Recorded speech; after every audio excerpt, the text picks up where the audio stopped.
Welcome back, everyone. Well, it is official. The wait is over. We finally know what's going to be in the Warhammer collaboration for Helldivers 2. And I, for one, as a Warhammer fan, am pretty excited for the things that are in there, I have to say. Although I'm seeing some mixed reception already online, as is par for the course with anything in Helldivers 2. So let's dive into it. Okay, so right off the bat, there's a lot of people that are excited about the upcoming warbond. There's some people that are feeling underwhelmed, and there's people all in the middle, somewhere on the spectrum. And of course, everyone is going to have their own opinions about it. But again, I, for one, am pretty hopeful and positive that this is going to be a pretty nice warbond. Again, I'm a 40k fan. But of course, friends, I had hopes for either seeing Elysian Drop Troopers, Tempestus Scions, Kriegsmen coming through, but it's only Cadians, because of course it's Cadians, right? But at least we're getting their elite units, which are the Kasrkin. Now, the Kasrkins, if you don't know who they are an elite group of the Cadian, forces, and the Cadians are, your stereotypical guys in green that you see as foot soldiers on the battlefield for the Warhammer setting, so, an obvious choice, as well as when we first got the earlier teasers for it. The devs were painting the Kasrkin, so it was pretty much on the nose that was going to 100% happen. And, so it is. But what are your thoughts on it? Do you think that they should have been giving us more, or are you very happy with what we're getting right now? So of the Kasrkin units, we'll be getting ourselves reinforced by the Sharpshooter and the Demo Trooper. Now these are pulled directly from the Kill Team box in Warhammer, and again, these are just like a group of men from a wider box, but they only decided to select two for us because we can't get more than 2 armors for a collab. Very sad. But I will say, they're probably 2 good choices because they are specialist units. So anyone that's hoping for a light armor is not going to be getting one for this warbond. The Sharpshooter is actually going to be medium armor, and then for the Demo Trooper, it's going to be heavy armor. So again, no light armor for this one, although who knows, maybe there might be something secret within the Super Credit store that comes out, although I highly doubt that. So to go alongside these new armors is of course going to be a new armor passive known as True Grit. It's going to give us plus 20 weapon handling, and then to our support weapons, it's actually going to be giving 30% reload speed. Now, if you just read it on its own, it doesn't seem like it's too much, but when you really think about what it's going to be doing for AMRs, the HMG, reloading the recoilless, reloading the maxi gun faster, that opens up a lot more, variety of play, because sometimes you'd be more locked down if you're, not used to being able to use these weapons as effectively because you thought that you were getting zerged too much from, especially, let's say, Terminids on that front. You can now use these weapons without having to be so fearful of being locked down as you're trying to do your reload, so I'm very happy for that. But not only that, though, if you look at the plus 20 handling, that's going to very much help with the ergonomics. Let's say, for the AMR, or for, let's say, even the heavy MG and the Hyena, where people are like, it's a little bit unwieldy to use. Now, this is going to help in strides. But before we move on to the weapons, I did want to talk a little bit about the look and feel of the armors themselves, because there are players out there on social media that are already saying that these look, a little bit weird, they've not been adapted well to the Helldivers 2 setting. I'm even seeing some people saying it's more like, a Temu version of the Kasrkin. I have to disagree on this one. I do like how it looks, and of course they're going to have their visual effects change when they take battle damage, so you'll have a little bit more wear and tear on the armor, which will make it look cooler. But then some people are also thrown off that the Demo Trooper is in blue, whereas the Sharpshooter is in green. And I will say it's more harkening back for the Demo Trooper to older renditions of Cadians and box art from, I think, the late 80s, if I could remember. It shows the Cadians in more of a blue for an iteration. So it's probably harkening back to that, although it could be wrong. But, on the tabletop, there's many players that will paint their Cadians in blue because that's how they like it and that's how it looks good to them.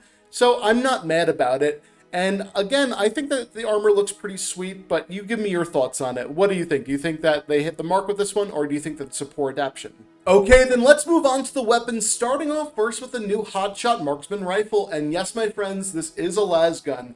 Although it's not your stereotypical las gun that you've noticed from the 40k setting, it is the Hotshot version. It's a precision rifle, and it looks like it packs a punch. It's probably going to be performing like a primary version of the Talon, but I'm pretty happy about that because I love the Talon as a secondary, and we already know that it packs a punch. But if it is performing like the Talon, it's probably going to also be medium pen, not heavy pen.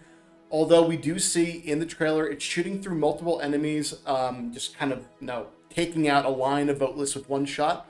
So that's pretty cool, and I'm excited to see how it performs. Then on to the bolt pistol. Now, I know many people were saying I wanted a bolter also within the warbond. Yes, me too. It would have been great to have a bolter, but we do have a bolt pistol, and it looks like it packs a punch. Now, this thing's definitely kicking like a mule, as you can see within the video, but it also looks to have explosive value to it, like the Eruptor. So it's probably going to be like the Eruptor or like the Dominator in terms of impact force on the enemy and damage. But again, we'll have to see if it's actually going to be heavy pen or not.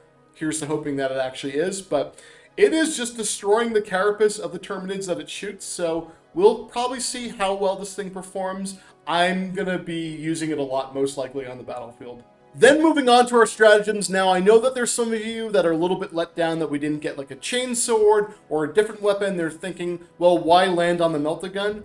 Well, the melta-guns are kind of like a staple of 40k. They do a crap ton of damage. They are anti-tank. As you can see, it's taking out the automaton tanks. It's taking out factory striders. This thing definitely packs a punch. And, my friends, it's actually lore accurate. It's shooting out a continuous beam of single target, and it's melting through armor and just obliterating anything in its path. So that's pretty cool to see. But obviously, I would have loved to have maybe some more weaponry within the stratagems, but I do think that this is a pretty solid choice. Then moving on to our throwables, because yes, we are getting another landmine, but it's not just any old landmine. It is a melta-mine, which means it's going to be taking out heavier units. It goes and takes out the Hulk, it can take out the infantry units, but hopefully also tanks can trigger it, factory striders can trigger it, and then anything in between that's larger, here's the hoping for that. But I will say, I'm pretty glad to be seeing something like this being included. I was wondering what type of throwable it would be, and this already comes within the kit for the demo trooper within the kill team box, so I guess kind of, obvious choice if they're going for a demo troop, that they'd also include something like this. But what are your thoughts? Do you think that they should have, included a crack grenade or something else from the 40k setting? You guys let me know.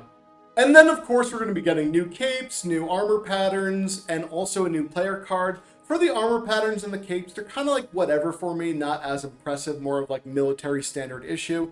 But the player card title's fun because it's known as Still Standing. Now, that is going alongside the phrase from Warhammer that says, Cadia still stands. Now, if you know about the lore of it, Cadia as a planet fell to the forces of chaos in a brutal last stand, but the Cadians themselves still lived on, so the phrase that Cadia still stands lingers on, and I'm glad to see that's coming through for this warbond.